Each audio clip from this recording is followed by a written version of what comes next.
Royaume du Maroc reste toujours le troisième partenaire commercial de la Fédération de Russie parmi les pays du continent africain. Le volume des échanges bilatéraux entre la Russie et le Maroc a augmenté en 2021 de 42%.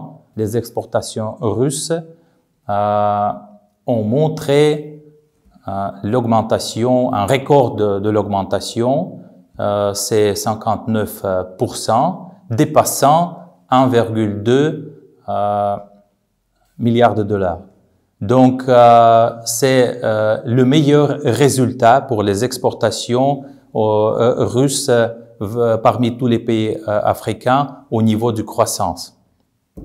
Les exportations marocaines, on a aussi assisté dans la croissance. C'était l'année passée 10,8% de croissance, attendant 435 millions de dollars. Donc, et cette année 2022, le commerce mutuel montre presque la même dynamique, la dynamique pareille du croissance, principalement en raison des exportations, d'augmentation des exportations russes des produits carnés, de l'ammoniac, du charbon, ainsi que des produits semi-finis en fer et en acier non allié. Les exportations en provenance du Maroc ont montré aussi presque la même croissance de 11% et principalement en raison de l'augmentation des exportations des agrumes marocains. Voilà, en général, le chiffre d'affaires russe-marocain en premier trimestre 2022 a augmenté de près de 40%. Donc, c'est les meilleurs résultats parmi les pays africains et nous allons continuer de la même manière.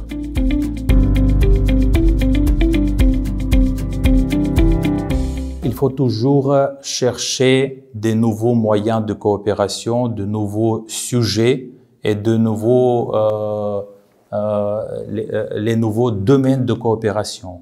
Nous ouvrons toujours les nouveaux domaines.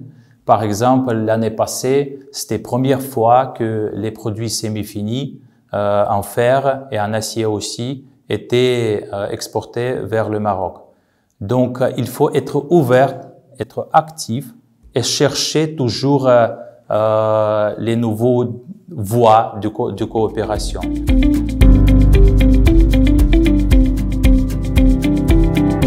Oui, la situation mondiale actuelle est un peu compliquée maintenant. C'est vrai. Comme solution pour cette situation, moi, je vois l'utilisation des banques russes qui ne sont pas sanctionnées pour le moment et aussi exécution des paiements en utilisant les monnaies nationaux. Les monnaies nationaux, le rouble et le dirham, mais pas que les deux, mais aussi les monnaies des pays tiers, sauf le dollar et l'euro. Et d'ailleurs, la Banque centrale de la Russie et la Banque Al-Maghrib ont signé déjà l'année passée le mémorandum d'entente, un accord qui crée dans les termes généraux la base pour ce type de règlements mutuels. En même temps que vous avez nommé, on n'exclut pas l'utilisation de troc dans la commerce mutuel et dans ce contexte, les produits marocains comme les légumes, les fruits, notamment les agrumes, le poisson congelé, les produits de la mer peuvent être le paiement pour les produits russes fournis au Maroc.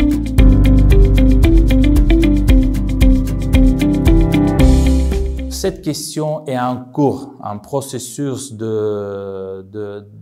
d'être accordé. Donc, on travaille avec ça. Même nos ministères des Affaires étrangères discutent les possibilités d'utilisation du troc. Nous sommes un peu près des solutions, mais en le même temps encore loin, parce que, à notre avis, il faut nommer des sociétés ou des agents qui vont faire coordination de ce travail. Donc, on est en cours de négociation.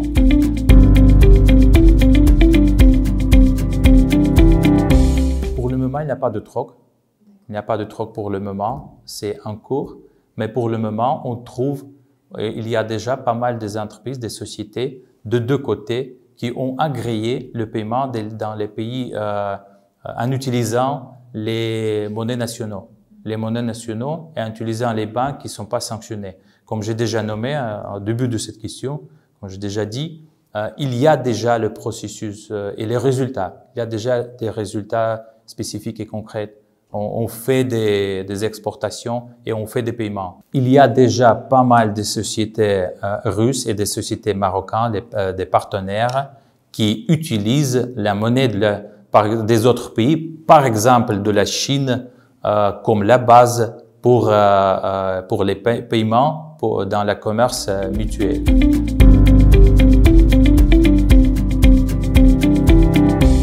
Tout d'abord, la Russie a toujours été un des premiers fournisseurs de céréales vers le Maroc. Et en même temps, notre pays a toujours été considéré comme un fournisseur fiable qui exécute ses obligations des exportations. Donc, et malgré toutes les difficultés, nous, on va rester le fournisseur fiable. On va continuer à le faire à la même manière à l'avenir. Pour le moment, il n'y a pas d'interdiction sur la fourniture de céréales au Maroc de la part de la Russie. Au contraire, les exportateurs russes des céréales sont toujours déjà prêts pour l'approvisionnement. Une fois que nous aurons résolu les difficultés qui existent, les difficultés logistiques et financières, les premiers navires russes avec les céréales vont arriver dans les ports marocains. Nous avons déjà élaboré un système de livraison directe des marchandises russes au Maroc par les sociétés de transport russes. Ça va être la ligne directe de la Russie vers le Maroc, sans faisant les arrêts dans les pays, dans les ports des pays tiers, tout droit, sans aucun problème. Et on expecte que les premiers navires avec, par exemple, les engrais et aussi les céréales et des autres produits vont arriver au Royaume déjà en juin, le mois suivant.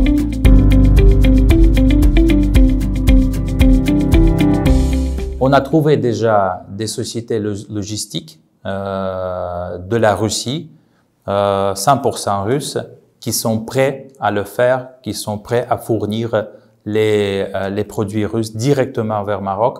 Et maintenant, nous cherchons avec les partenaires marocains, nous cherchons les produits qui peuvent être utilisés pour le retour, qu'on peut prendre pour le retour. Notamment, on parle des agrumes comme toujours, mais des autres produits que je nommais déjà.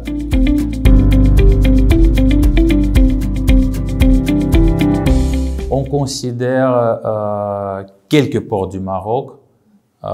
Les plus intéressants pour la Russie, c'est le port du Tanger, du Casa, Jorfasfar. Et aussi, on discute avec les partenaires marocains, avec les autorités marocaines, les possibilités d'utilisation du port d'Agadir comme l'Europe pour le le traitement de poissons russes qui est pêché dans la zone marocaine, et aussi pour les exportations du Maroc vers la Russie, des agrumes par exemple.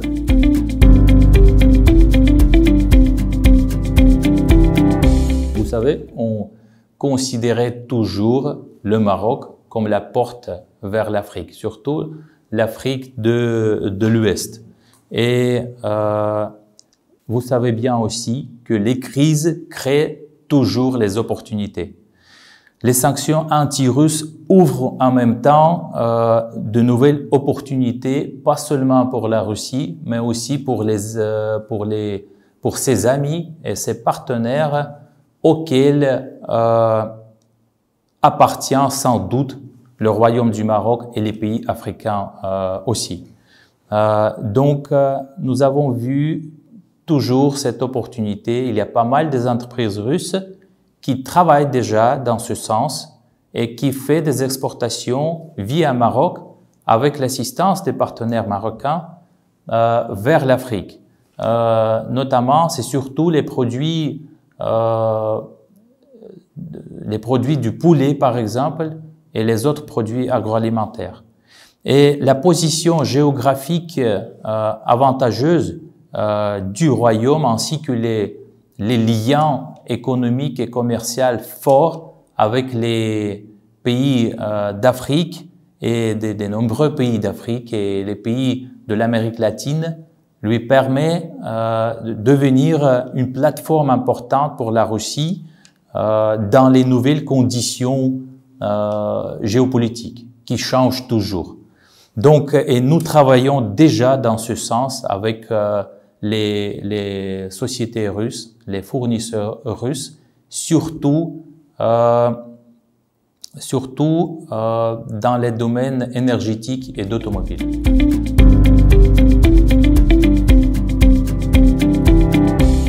Pour le moment, il y a déjà de coopération ici, et on parle pas seulement de fourniture des automobiles russes ici, mais aussi de l'assemblage. Il y a des sociétés concrètes russes, par exemple Gaz, qui travaillent déjà au Maroc. Vous devez voir déjà sur les rues de Maroc les gazelles, les petits camions gazelles.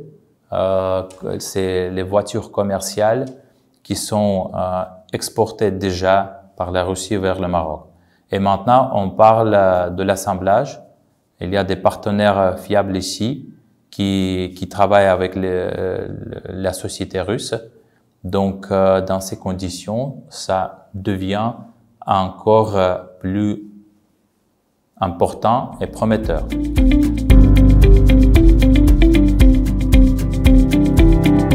La Russie était toujours forte dans le domaine énergétique, c'est un fait, et était toujours fort, pas seulement en général dans le domaine énergétique, mais surtout dans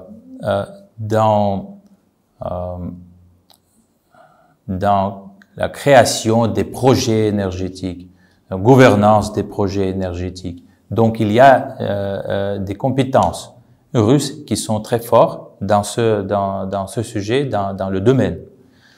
Il y a les entreprises russes, les sociétés russes, les sociétés qui sont les leaders mondiaux, un des leaders mondiaux. Je peux pas aller dans les détails pour le moment, mais ils sont intéressés à participer dans ce projet. Oui, c'est vrai, c'est vrai.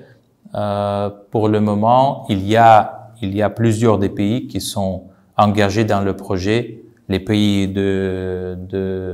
africains de l'Ouest, de l'Afrique de l'Ouest et de Nigeria, les sociétés qui sont présentes dans les pays, déjà on discute avec les gouvernements là-bas.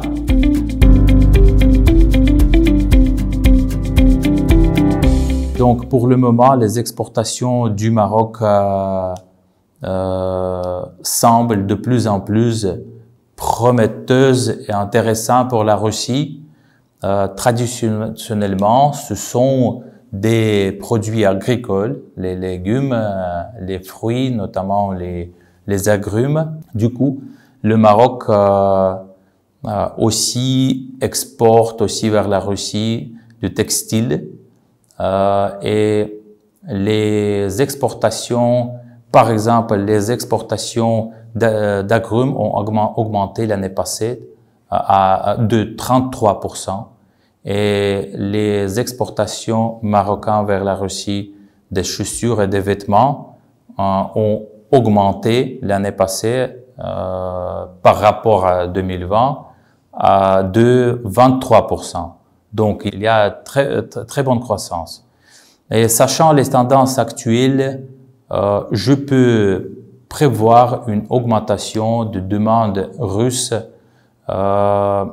pour les marchandises à valeur ajoutée.